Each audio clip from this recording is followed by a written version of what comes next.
off talking a little bit more about Flash Gordon. How did you get involved with that? I know it was a big casting triumph. You took out Kurt Russell and Arnold Schwarzenegger to get the role. I don't know about that. Yeah, you know, this I heard that as the years went on, but Dino De Laurentiis during the casting or auditioning process was very secretive. Confidentiality, non-disclosure stuff. Seriously, Shay, the actors would come in one door to meet or audition. They'd exit another door. Separate parking lot. You had no idea who was coming in from the same part. But for me, it was, yeah, I'm a former Marine, you know, once a Marine, always a Marine, which is great. So I don't like that gray area. I don't like to be put in any type of holding. Is that too loud? You're perfect. I don't like that. I don't like to ever be put in a holding or pending mode. I want to hear, seriously, I'd rather hear, no, Sam, we don't want you at all. I'd rather hear that than to be dragged on for weeks and months or a year. Of course, I'd rather hear, yes, Sam, we do want you. But if it leads to that gray area, that holding pattern, no, I want nothing to do with it. Flash Gordon was like that. I mean, I was 24 when it all started, and it took almost a year, okay? A year from the initial meeting with Dino De Laurentiis to being told I got the part. So, yeah, a lot of the kids in middle age, all ages ask me, or they say, Sam, I want to be an actor. I said, really? I said, well, here's my advice, or my question to them is, okay, what's your other skill set? Do you have another degree in something else? Because it's going to be about provision. It's going to be about working, you know, being freed up, being able to pay your bills so you can go and audition and all that stuff. So when I went to Hollywood, I was in the Marine Corps, 72. So yeah, there you go. So I started to play, I wanted to be a lifer. I started to play football, Marine Corps football. And I said, oh, I think the NFL needs me now.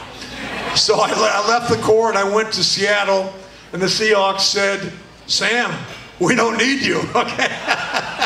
So at the same time, I read an article about Clint Eastwood in 1976, and that article inspired me to go to Hollywood. And I just didn't go blindly. I mean, I prayed about it, didn't really get, you know, didn't really hear a response. So I decided to at least, you know, apply some type of common sense. So I gave myself, not parameters, I gave myself small goals. It was a 6-month interval thing. So what I mean by that is, okay, I'm going to go to Hollywood. I'm going to get a job, waiting tables. I'm going to whatever it takes. And I'm going to get into an acting class. But it had to be, the rules, the criteria was, every 6 months, I had to progress forward. If I found myself regressing, stepping back within a 6-month period, it was time to go. But it was wild. I got there, got a job, waiting tables, great acting class, got a commercial agent, did my first, I did a beer commercial with the legend. How many remember Jerry West? The Lakers, yeah? NBA basketball.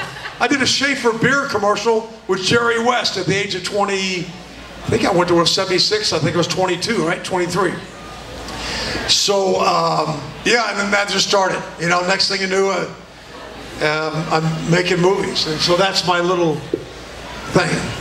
Did you have any stunt training before you did anything? No, you know, when you're young, you don't need that. I mean, for safety issues you do. But I was a footballer. I was an athlete, you know. Obviously, not good enough to play in the NFL, but just good enough to get by. And not, I mean, we were doing crazy stuff. We were doing rolls and tumbles on concrete. You could do that in your 20s and walk away. You know, now 63, I say, no, bring in the stunt double. I'm not rolling. Matter of fact, the only time I'm going to lie down on the concrete is if it's hot outside, okay? I'm not going to be rolling and tumbling. But yeah, so I mean, it's great. And again, I travel all over the world. Sometimes I take my family with me to these comic conventions, and it's just amazing to see because we made this movie 38 years ago. It was released 37 years ago. And wherever I go, I just took my 18-year-old to Ireland. Wherever you go in the world, it's amazing. It's what you guys have, how it's evolved because of what you guys have done, you know. And obviously Ted and Ted 2 opened up that younger age demographic for me. Before it was my age or my children's age, and I think Ted sort of rebooted Flash Gordon, but it added that younger age demographic of my children's age. So yeah, it's an absolute blessing to be part of this big adventure, and the way Flash Gordon has, it just doesn't stop. It's great. I don't want it to stop. Do you want it to stop? No. So how did Seth MacFarlane's production studio get a hold of you to do Ted? And did you take him seriously first? Well, no, first of all, Seth MacFarlane himself called me, and I said, "Now, who are you again?" And he said, and I'm getting, it's a great question, Shay. I'm getting these calls from these decision makers in Hollywood who were once, like Seth told me, Sam, I was 8 years old. I saw your movie, and it really changed my life. I said, how did it change your life? He said, well, when I walked out of the movie theater, I knew I wanted to be a creative type guy. I said, well, Seth, you not only became creative, you became a bit perverted, you know? I said, I hope I had nothing to do with that. But anyway, so my point is, I'm getting these calls now, started in the 50s, now I'm in my 60s, from these decision makers who were once 8, 9-year-old young man, young woman, who grew up to be, you know, sort of well known in the business, to have somewhat creative control. And so yeah, I got the call. That's how I got that call. That's how I'm getting other calls now, and it's wonderful. Remember, here's the dynamic I had with Seth MacFarlane. He's the voice of the bear, and he's the director. So now he has to give me a little earpiece, right, to talk to me. So I'm doing the scene with the bear, and I hear Seth in my ear. The camera's rolling. I say, well, okay. Are you the bear, or are you the director? You know what I'm saying? Is this direction, or is this the bear talking to me? You know, that was a bit challenging. So what's the most enjoyable film you've ever worked on from a filming perspective? The most enjoyable film, well, I'm going to have to go with the TV series I did called The Highwayman. Why? Why? It was great. Well, I mean, I'm a Marine. I'm an outdoor guy. And the thing about Highwayman, it took us away from the studio. And we were in the great outdoors of Arizona for 6 months. I'm talking about the Superstitious Mountains. We were inside old outdoor Western movie towns. I just loved it. I loved being, you know, plus I got to dress up like Road Warrior, the black leather, carry that big gun, and drive a big truck. It was great. Kid, it was wonderful. So I want to say Flash Gordon was amazing. Absolutely loved it. And my question is, though, when you were working on Ted 2, like in Ted, how is it working with a character that isn't really there? You're talking about the bear. The bear, obviously. Yeah. I thought you were going to name an actor, maybe. No. Let me tell you, sometimes it's better they're not there. But on that particular film, it was great. With Ted, there was no bear there. It was either a C-stand, you know, that's something they put a light on, or a reflector or whatever. Flash Gordon was blue screen, not green screen. Nobody was there. All those flying Hawkmen, all that spin, nobody was there. Just so it's challenging, but you just do it. You know, you can sit there and go wah, wah, you know, and whine like a little baby. And by the way, that's the title of my book. The title of the book I'm writing is "Stop the Baby Talking, Get a Frickin' Job." Okay, but and I speak from experience. Believe me, I speak from experience. All right. Yeah, my wife made it very clear to me. Thank God that I am not an actor. My label should be, I'm a working man. I'm a provider for my family. That's how us men should be classifying ourselves. Makes a huge difference. Huge difference. It actually saved my marriage. in this, most people say unpredictable movie business. It's not unpredictable.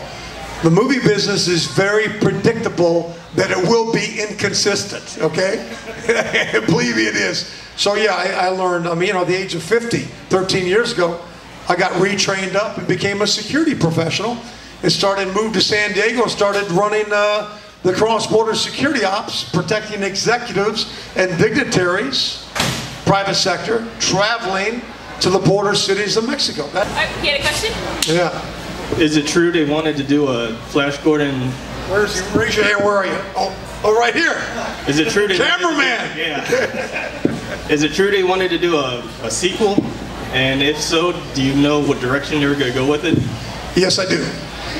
It's a strange animal, a strange little vernacular terminology in the business, the sequel.